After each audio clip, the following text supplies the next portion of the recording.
Hey, Sagelings. Well, this is kind of the weirdest challenge you might ever get.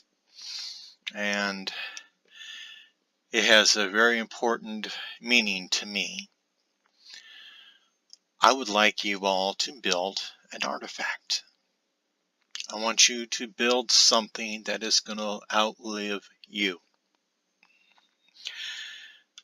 I hate our society. It is a very disposable society. It seems like whenever something falls out of favor, people just throw it away, move on to the next fad. Um, they're always willing to upgrade, exchange, and all that. So we very seldom have things that we pass down now from one generation to the next because we live in this disgusting, disposable society, which led me to do some thinking. We, as pagans, witches, are stuck in this disposable society, and I do not think many of us have things that we can pass on or that are going to outlive us. You know, I looked at all of my books, all of my journals, all of my binders, and realized that in one house fire, it's all gone. I have a lot of information on my computer. I have some stuff that I've written down on the computer. I got some wonderful archives. One power surge, it's gone.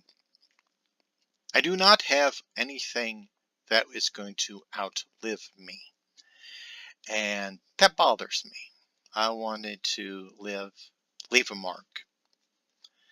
Build something that can be discovered that will tell people about people like us.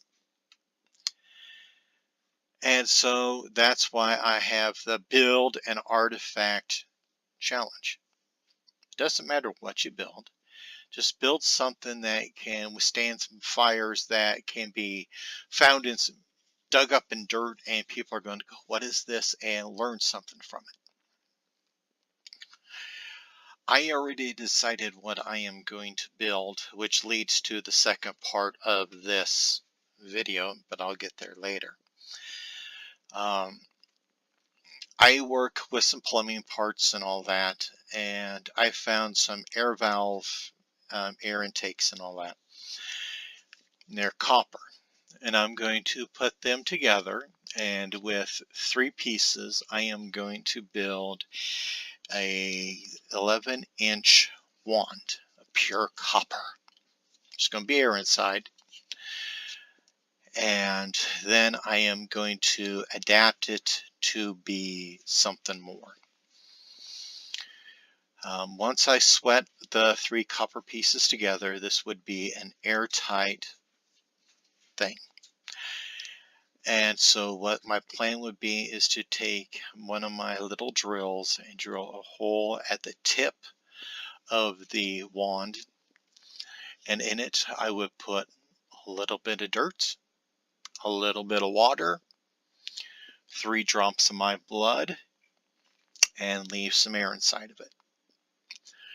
Then at the tip I would set in a quartz piece and use a sealant compound that I have to make it all watertight. In doing so, this wand would fit the perfect Celtic demands. As I said before, the Celts did not divide everything into the 4 elements. They believed in the sky, the land, and the water. And so this would be perfect in that essence. But you could also divide this into the 4 elements if you so wish. Well, actually the 5 elements if you so wish it. Because you would have earth, you would have water, you would have air. The copper wand would need a torch to be put together, and thus the actual outside of the wand would represent fire. And those 3 drops of blood would represent spirit. So either way, it could work. Now, one other thing that I want to do, because, you know, I would not want just a plain copper wand, I can take a thin black marker and I could lay in some designs or write down a couple keywords that give some knowledge to it, and then take my engraver that I have and engrave that pattern into the copper wand itself. And the copper would survive any fires and all that. And I could even have it where when I pass away that the wand is buried in my yard a foot deep. Meaning that at some point in time, some archaeologist or somebody is going to dig that up, find that, and they're going to freak out. And they're going to wonder about it, and they might learn something from it. When this is something that's important to me, so I have to ask everybody, what do you have that you can pass on?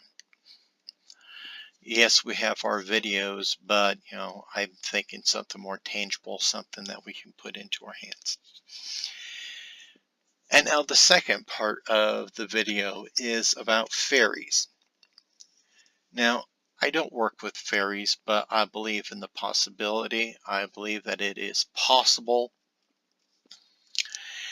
And so I was trying to do some research on the wand to see what its limitations were.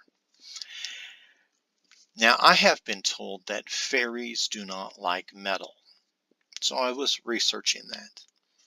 And I came to two different concepts, but no particular one was overwhelming.